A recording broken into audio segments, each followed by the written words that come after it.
സന്ധിച്ചെന്റെ മരണം ഒരു ആക്സിഡന്റ് ആക്കി തീർക്കാനുള്ള ശ്രമത്തില കൗണ്ടറും കൂട്ടരും.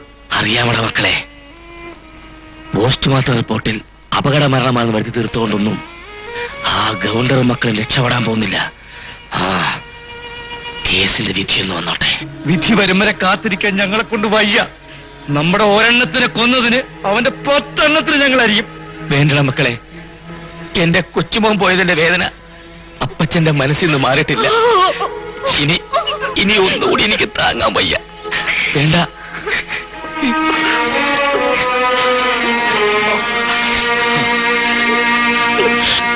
അപ്പച്ച അങ്ങനെയൊക്കെ പറയും. പിന്നെ അപ്പച്ച അനുഭവിക്കുന്ന വേദന ആ കൗണ്ടർ അറിഞ്ഞിരിക്കണം. നമ്മുടെ സണ്ണിച്ചാനെ കൊന്നല്ലേ കൗണ്ടർ. അച്ചായൻ പറ, അച്ചായൻ എന്ത് തീരുമാനം എടുത്താലും കൂടെ ഞങ്ങളുണ്ട് അച്ചായ.